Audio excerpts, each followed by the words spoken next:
अच्छे होगे, मस्त होगे, मज़े में होगे और खूब मेहनत से पढ़ाई कर रहे होगे, क्योंकि स्टूडेंट्स पढ़ाई तो करनी ही है और अगर अच्छे मार्क्स लाने एग्ज़ाम में या किसी भी एग्ज़ाम में अच्छे मार्क्स लाने हैं तो मेहनत तो करना ही है। लाइफ में सक्सेस भी होना है या किसी भी फील्ड में आप सक्सेस चाहते हैं, कुछ अचीव करना चाहते हैं तो आपको हार्ड वर्क करना ही पड़ता है।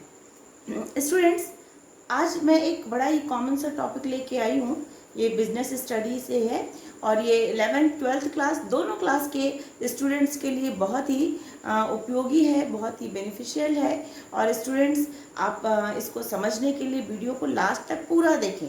जब तक आप पूरा वीडियो नहीं देखते हैं तो टॉपिक आपको क्लियर नहीं होता है। थोड़ा सा देखते सोचते बाद में देखेंगे, बाद में देख नहीं पाते हैं। जो अभी तक स्टार्टिंग का आपने देखा वो भी, उसका भी कोई मतलब नहीं होता है जब तक कि आप पूरा वीडियो नहीं देखते। ओके स्टूडेंट्स, तो हम लोग बिल्कुल ध्यान से पूरा टॉपिक पढ़ेंगे और लास्ट तक वीडियो को देखेंगे। आज का टॉपिक मैंने लिया है कोऑपरेटिव ऑर्गेनाइजेशन, यानी कि सहकारिता संगठन या सहकारी संगठन आप कह सकते हैं इसको। स्टूडेंट्स, ये होता क्या है? ये एक व्यवसायिक संगठन का एक व्यवसायिक प्रारूप, एक ऐसा प्रारूप है, ये एक बिजनेस ऑनरशिप का एक ऐसा ये प्रकार है जिसमें कि कुछ लोग आपसी सहयोग की भावना से प्रेरित होकर आपसी और स्वेच्छा से एक साथ आकर एक संगठन बनाते हैं, एक ऑर्गेनाइजेशन बनाते हैं जिसमें कि संगठन के जितने सदस्य होते हैं सबका हित निहित होता है। यानी कि हम कह सकते हैं कि जो कम आय वाले व्यवसायी हैं या कम जिसकी इनकम कम होती है, ऐसे लोग वो अपने बड़े व्यवसायियों के साथ, बड़े बिजनेसमैन्स के साथ कंपटीशन, उनको पता है कि वो नहीं कर पाएंगे, उनके पास पूंजी की कमी होता है, उनके पास कैपिटल इतना नहीं होता, फाइनेंशियल प्रॉब्लम होती है, तो उससे वो बाहर निकलने के लिए ऐसे शहरों में, गांव में, ग्रामीण क्षेत्रों में, शहरों में, हर जगह ये लोग क्या करते हैं, इकट्ठे हो जाते हैं और एक साथ आके ये जो छोटे रोजगार करने वाले लोग हैं वो एक साथ आके और अपने व्यक्तिगत लाभ के लिए स्वेच्छा से एक साथ आते हैं जिसमें सबका हित निहित होता है। देखिए, अगर किसी को सहकारिता संगठन यानी कि कोऑपरेटिव ऑर्गेनाइजेशन का निर्माण करना है, इसका गठन करना है, तो कम से कम इसके लिए एक नियम है कि मिनिमम कम से कम 10 लोग होने चाहिए। कम से कम 10 लोगों का एक संगठन होना चाहिए और ये संगठन के जितने भी सदस्य हैं सबकी किसी को प्रेशर डाल के ज़बरदस्ती आप उसका मेंबर नहीं बना सकते। जितने मेंबर होते हैं सब अपनी इच्छा से एक साथ आते हैं और जो संगठन जो भी काम करेगा उसके लिए जो फाइनेंस है, यानी जो कैपिटल पूंजी कहाँ से आएगी, वो जितने इसके सदस्य होते, जो मेंबर्स होते हैं, उन्हीं के शेयर्स से ही आता है, उन्हीं के बीच में इसकी हिस्सेदारी होती है। इसी जो कोऑपरेटिव ऑर्गेनाइजेशंस हैं, इनकी जो पूंजी है सदस्यों के माध्यम से इकट्ठा होती है। ये लोग बाहर से शेयर के माध्यम से पैसे इकट्ठा नहीं कर सकते। यानी कि जिनके जितने मेंबर हैं, 10 हैं, 12 हैं, 15 हैं, जितने लोग हैं, वो एक फिक्स अमाउंट या जैसा ऑर्गेनाइजेशन ने डिसाइड किया है उतनी धनराशि संगठन में जमा करते हैं। वही संगठन की पूंजी होती है, उसी से उस व्यवसायिक संगठन का संचालन होता है। यानी कि उसकी जो रिस्पॉन्सिबिलिटी होती है, वो जो काम करना चाहते हैं उसी पैसे से करते हैं। इसमें एक बात और बहुत इम्पॉर्टेंट है कि इसमें रजिस्ट्रेशन कराना, इनका समामिलन कराना बहुत ही आवश्यक होता है। और जब ये सहकारी संगठन अपना समामिलन करा लेते हैं तो इनको वैधानिक मान्यता मिल जाती है और फिर इनको आवश्यकता पड़ने पे बैंक से लोन भी मिल सकता है। बहुत सारे क्षेत्रों में अलग अलग प्रकार के सहकारी संगठन हैं। कृषि क्षेत्र के लिए अलग से हैं, छोटे बड़े जो ग्रामीण उद्योग हैं, जो कृषि उद्योग हैं, उनके लिए अलग अलग प्रकार के अलग अलग क्षेत्रों में सहकारी संगठन है, वो आगे बताएंगे। ठीक है, पहले हम लोग समझ लेते हैं सहकारिता। तो सामान्य अर्थों में आपने समझ लिया कि सहकारिता जो शब्द है यानी कि सहकारिता मतलब साथ साथ काम करना। और कैसे साथ साथ काम करना है, क्यों करना है? क्योंकि हम सबका उसमें हित निहित होता है, जो भी उसके मेंबर होते हैं सबके लिए वो बेनिफिशियल होता है। इसलिए सारे मेंबर्स एक साथ आके एक ऑर्गेनाइजेशन, एक संगठन का निर्माण करते हैं। यहाँ मैंने एक डेफिनेशन लिया हुआ है, ये प्रोफेसर एच कलवर्ट का है। ये कहते हैं cooperation is a form of organisation, ये ऑर्गेनाइजेशन का प्रकार है, where in person voluntarily associate together as human being on a basis of equality. इसके जितने सदस्य होते हैं सबके बीच समानता का अधिकार होता है, for promotions of the economic interest of themselves. फिर से समझते हैं, cooperation is a form of organizations wherein the persons voluntarily associate together as human being on a basis of equality for promotions of the economic interest of themselves। यानी कि सहकारिता उस प्रकार का संगठन है जिसमें समानता के आधार पर, यानी इसके जितने मेंबर हैं, चाहे किसी ने अधिक पूंजी लगाई है, किसी ने कम, किसी ने अधिक कैपिटल दिया, किसी ने कम, सभी को समानता का, इक्वलिटी का सबको राइट्स होता है, समानता के आधार पर, और अपने हितों, आर्थिक हितों की उन्नति के लिए व्यक्ति स्वेच्छा से भाग लेते हैं। यानी ये सहकारी संगठन क्यों बनाते हैं, इसके जितने भी सदस्य हैं सबको समानता का अधिकार होता है, समानता के साथ एक साथ आते हैं, और किस लिए आते हैं, आर्थिक हितों के लिए, यानी कि इकोनॉमिक बेनिफिट्स के लिए साथ आते हैं, और सभी स्वेच्छा से आते हैं, किसी को फोर्सफुली नहीं लाया जाता है। देखिए, ये सहकारी संगठन बड़ा ही पॉपुलर है। इसको मुख्य रूप से जितने भी जो छोटे उद्यमी लोग होते हैं ना, जो छोटे रोजगार करने वाले होते हैं, वो लोग भी, शहरों में, ग्रामीण क्षेत्र में महिलाएं भी इस प्रकार के संगठन का चलाती हैं, और बहुत सारे जो छोटे उद्योग हैं, गृह उद्योग हैं, वो इन्हीं कोऑपरेटिव ऑर्गेनाइजेशन के तहत भी चलते हैं, जिसके बारे में मैं आगे बताऊंगी आपको। अभी समझ लेते हैं कि इसकी विशेषताएं क्या है, इसके सिद्धांत क्या है, मतलब कि इसके प्रिंसिपल्स ऑफ कोऑपरेटिव ऑर्गेनाइजेशंस क्या है, इसकी गुडनेस वगैरह क्या है, इसे समझते हैं। देखिए, ये एक स्वैच्छिक संगठन है, यानी कि वॉलंटरी एसोसिएशन है। यहाँ पे जितने भी मेंबर होते हैं, वो आपकी इच्छा है तो आप उस ऑर्गेनाइजेशन को में रहिए, अगर आप नहीं रहना चाहते हैं, उससे अलग होना चाहते हैं, तो आप एक सूचना देके, एक नोटिस देके आप उस संगठन से अलग हो सकते हैं। प्रजातंत्रात्मक संगठन, यानी कि डेमोक्रेटिक मैनेजमेंट, इसमें जितने भी मेंबर होते हैं सभी को, जो भी ये संगठन काम करेगा उसमें सबका प्रबंधन में, मैनेजमेंट में सबकी हिस्सेदारी बराबर की होती है, सब लोग उसमें समान होते हैं। सीमित दायित्व, जैसे कि पार्टनरशिप वगैरह में आप जानते हो कि उसमें अनलिमिटेड लाइबिलिटीज़ होती है, सोल ट्रेड भी करते हैं, तो जो ऑनर होता है उसकी ही पूरी लाइबिलिटी होती है, उसी का गेन भी उसी का, लॉस भी उसी का। लेकिन यहाँ पे कोऑपरेटिव ऑर्गेनाइजेशंस में, यहाँ जो मेंबर्स होते हैं उनकी जो लाइबिलिटीज़ होती है वो लिमिटेड होते हैं, उनके दायित्व तो सीमित होते हैं। लिमिटेड लाइबिलिटी का मतलब कि उन्होंने जितना कैपिटल या जितना शेयर दिया है ऑर्गेनाइजेशन में, जितना पैसा उसमें लगाया है, उतने तक ही उनकी रिस्पॉन्सिबिलिटी है, उसके आगे उनकी रिस्पॉन्सिबिलिटी नहीं होती है।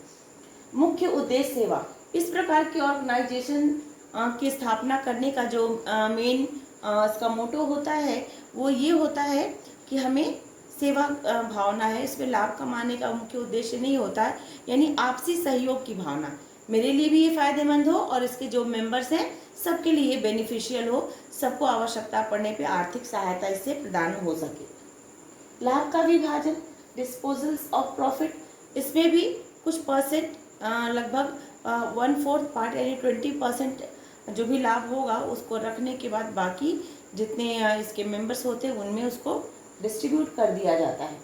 नियमन और नियंत्रण, इसके भी अपने रूल रेगुलेशंस हैं, यानी कि कोऑपरेटिव ऑर्गेनाइजेशंस के लिए भी अलग से रूल रेगुलेशंस बने हुए हैं। यानी कि सहकारी संगठन अधिनियम एक्ट है, उसके अकॉर्डिंग इनके नियम है, उसी के अकॉर्डिंग इनको कार्य करना होता है। जैसे कि इनको अपना रजिस्ट्रेशन कराना अनिवार्य है, कम से कम 10 सदस्य होने चाहिए। नगद व्यापार, इसमें चूँकि ये सहकारी संगठन है और इसमें जो भी लेन देन होता है सब नगद में किया जाता है, इसमें उधार में बिजनेस नहीं किया जाता। इसका एक ये अच्छा बेनिफिट होता है कि कैश में करने से जो इसके मेंबर्स होते हैं उनके ऊपर एक्स्ट्रा बर्डन नहीं होता है। आपने उधार में बिजनेस कर लिया, उधार में माल बेच दिया और फिर उसकी वसूली करना, इस प्रकार का बर्डन इनके ऊपर नहीं होता है। वैधानिक अस्तित्व, यानी कि लीगल एक्सिस्टेंस, ये लीगल एक्सचेंज कैसे इनको मिल जाता है? जब ये अपना समामेलन यानी रजिस्ट्रेशन करा लेते हैं ये सहकारी संगठन, तो उसके बाद इनको वैधानिक अस्तित्व में ये आ जाते हैं, इनको एक मान्यता मिल जाती है। अब अगर इनके साथ कोई किसी संगठन के साथ किसी और संस्था के साथ कुछ अगर अनबंसी होती है या इनको वो उस पर क्लेम करना है, तो चूंकि इनका अपना एक अस्तित्व है, एक वैधानिक अस्तित्व है, ये क्लेम कर सकते हैं। और इसका एक और अच्छा बेनिफिट होता है कि इनको राज्य से सहयोग।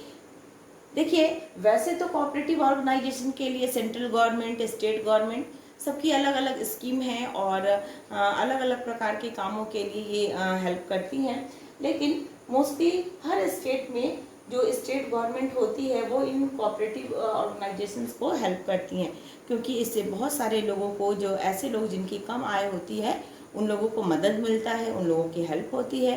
तो केंद्र सरकार तो करती है, उसके साथ साथ राज्य सरकारों के, हर राज्य का अपना अपना नियम है। वो कुछ विशेष प्रकार के उद्योग के लिए, जैसे मछली पालन है, कृषि है, या छोटे कुटीर उद्योग है, हथकरघा उद्योग है, इस प्रकार के उद्योगों के लिए उनको फाइनेंशियली हेल्प करती है। तो आई थिंक स्टूडेंट्स कि आपको कोऑपरेटिव ऑर्गेनाइजेशन का ये टॉपिक इतना तो क्लियर हो गया होगा। अब हम लोग इसके आगे इसके प्रकार पढ़ते हैं। स्टूडेंट्स, आई थिंक कि आपको कोऑपरेटिव ऑर्गेनाइजेशंस का ये जो टॉपिक है ये क्लियर हो गया होगा। अब हम लोग देखते हैं टाइप ऑफ कोऑपरेटिव ऑर्गेनाइजेशंस, यानी कि सहकारी संगठन के प्रकार, ये कितने प्रकार के होते हैं। देखिए, इसमें से जो मेन जो पॉइंट्स है वो उसको मैं आपको एक्सप्लेन कर रही हूँ। सबसे पहले consumers cooperative society. Consumers cooperative society यानी कि उपभोक्ता सहकारी समितियाँ। इसमें के नाम में ही क्लियर है कि इन सहकारी मतलब साथ साथ काम करते हैं आपसी सहयोग के लिए। और किसके सहयोग के लिए? उपभोक्ताओं के, कंज्यूमर्स के हेल्प के लिए इन ऑर्गेनाइजेशंस की स्थापना की जाती है। इनको कोशिश ये की जाती है कि इनको उचित मूल्य पे वस्तुएं प्राप्त कराई जाएं, उपलब्ध कराई जाएं। इनको जो बीच में जो मध्यस्थ होते हैं, होलसेलर्स होते हैं, रिटेलर्स होते हैं, ये जो प्रॉफिट लेते हैं, ये जो कंज्यूमर्स का शोषण करते हैं, उससे अपने उपभोक्ताओं को, कंज्यूमर्स को बचाया जाए, इसके लिए इन सोसाइटीज़ की स्थापना की जाती है। सेकंड है प्रोड्यूसर कोऑपरेटिव सोसाइटी, यानी कि उत्पादकों की सहकारी समितियाँ। ये इन समितियों का संगठन उत्पादकों के लिए, यानी कि जो प्रोड्यूसर्स होते हैं उनके लिए किया जाता है। इन कोऑपरेटिव सोसाइटीज़ में जो सबसे अच्छा एक एग्जाम्पल है वो है अमूल दूध। अमूल दूध के बारे में आप लोगों ने सुना ही होगा। तो यहाँ पे अमूल दूध का है, ये क्या करती है कि ग्रामीण क्षेत्रों में किसानों से बड़ी मात्रा में, जो गांव में जो लोग पशुपालन करते हैं उनसे बड़ी मात्रा में दूध लेती है, और उसके बाद अलग अलग ब्रांड में उनको बना के, उनको पैक करके उनको बेचती है। देखिए, ये लगभग अमूल सहकारी समिति जो है ये 222 मिलियन किसानों से, कितने, 222 मिलियन इतने फार्मर से, किसानों से ये 24 लाख लीटर दूध इकट्ठा करती है। 222 मिलियन किसानों से 24 लाख लीटर दूध इकट्ठा करती है और उसको अलग अलग पैकिंग में करके, अलग अलग ब्रांड में बना के, और 8 करोड़ रुपए के उत्पादकों को समूचे भारत में, यानी कि कहीं की होल इंडिया में उसको डिस्ट्रीब्यूट करती है। तो ये एक कोऑपरेटिव ऑर्गेनाइजेशन का एक ये बहुत अच्छा एग्जाम्पल है जो अमूल दूध का है। ये जो उत्पादक है उसकी सहायता हो रही है, कैसे कर रहा है ये, अलग अलग जगह से किसान लोग उनको मतलब जो कच्चा माल होता है, जो रॉ मटेरियल है उनके बिजनेस के लिए, जो उसको अलग से इकट्ठा करने की आवश्यकता नहीं है, वो अपने मेन बिजनेस को फोकस करे। और ये जो सोसाइटी होती है वो किसानों से, ग्रामीण क्षेत्रों से, ऐसे जगहों से जाके लोगों से जो उनके बिजनेस के लिए जो रॉ मटेरियल चाहिए, जो कच्चा माल चाहिए, उसको एकत्र करके देती है। थर्ड नंबर है कोऑपरेटिव मार्केटिंग सोसाइटी, सहकारी विपणन समितियाँ। ये समिति यानी ये सोसाइटी जो इनके सदस्य होते हैं उनके लिए, अगर वो कुछ इनके जो मेंबर हैं, मुख्य रूप से ये जो सहकारी समिति होती है, ये जो कम आय वाले मजदूर वर्ग हैं, जो कारीगर हैं, ये लोग मिलकर ये सोसाइटी बनाते हैं। और इनके द्वारा बनाए गए इनके जो प्रोडक्ट्स हैं, इनके जो उत्पाद हैं, उसकी बिक्री कराने का, उसकी मतलब सब अलग अलग कुछ कुछ सामान बना रहे हैं और सबका एक साथ होलसेल में उनको बिक्री कराने की जिम्मेदारी ये सोसाइटी लेती है। नेक्स्ट है कोऑपरेटिव क्रेडिट सोसाइटी, सहकारी साख समितियां। चूंकि सहकारी समितियों का मुख्य उद्देश्य होता है सहकारिता और वह साथ साथ काम करते हैं किस लिए, आपसी सहयोग के लिए।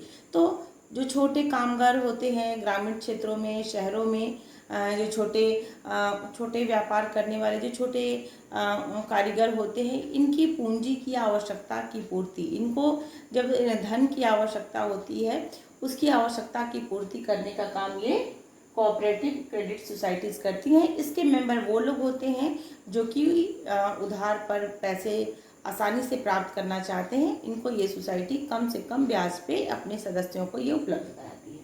नेक्स्ट है कोऑपरेटिव फार्मिंग सोसाइटी, सहकारी कृषि समितियाँ। ये सहकारी कृषि समितियाँ, जैसे इसके नाम में आ गया फार्मिंग सोसाइटीज, कृषि समितियाँ, तो आप लोग समझ गए होंगे। ये छोटे जो किसान हैं उनको अपनी कृषि कार्य करने के लिए बड़े बड़े जो औजार होते हैं उसको आसानी से या खुद से अकेले नहीं हायर कर सकते, तो ये सोसाइटी क्या करती है कि सामूहिक रूप से उपकरण इकट्ठा करती है और छोटे किसानों की मदद करती, जो छोटे किसान जो इनके सदस्य होते हैं उनकी कृषि कार्यों में मदद करती है। कोऑपरेटिव हाउसिंग सोसाइटी, सहकारी आवास समिति। हाउसिंग सोसाइटी इसके नाम से ही क्लियर है। ये सोसाइटी क्या करती है कि कम आय वाले लोगों को आसान शर्तों पे, कम पूंजी में, या कहे कि कम उनको इंटरेस्ट रेट पे, कम से कम मूल्य पे उनको आवास उपलब्ध कराने का, यानी कि हाउसिंग फैसिलिटी प्रोवाइड कराने का ये काम करती है।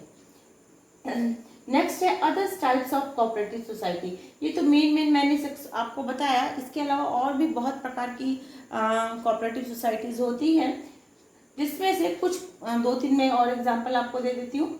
औद्योगिक सहकारी समितियाँ, ऐसी सहकारी समितियाँ जो कि इंडस्ट्रियल एरिया के लिए ये काम करती हैं।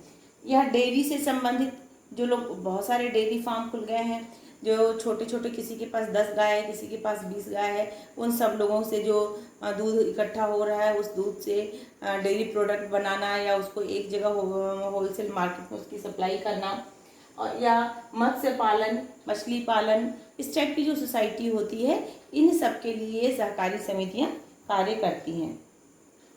तो स्टूडेंट, ये मैंने आपको सहकारी समिति यानी कि कोऑपरेटिव ऑर्गेनाइजेशंस के प्रकार बता दिए और इसका डेफिनेशन भी बताया। आई थिंक स्टूडेंट्स कि आपको ये पूरा जो टॉपिक है कोऑपरेटिव सोसाइटी, कोऑपरेटिव ऑर्गेनाइजेशन यानी सहकारी संगठन का, ये अब आपको क्लियर हो गया होगा। स्टूडेंट्स, अगर आपको मेरा वीडियो अच्छा लगता है तो इसको शेयर करें, लाइक करें और कमेंट भी करें। Okay, bye.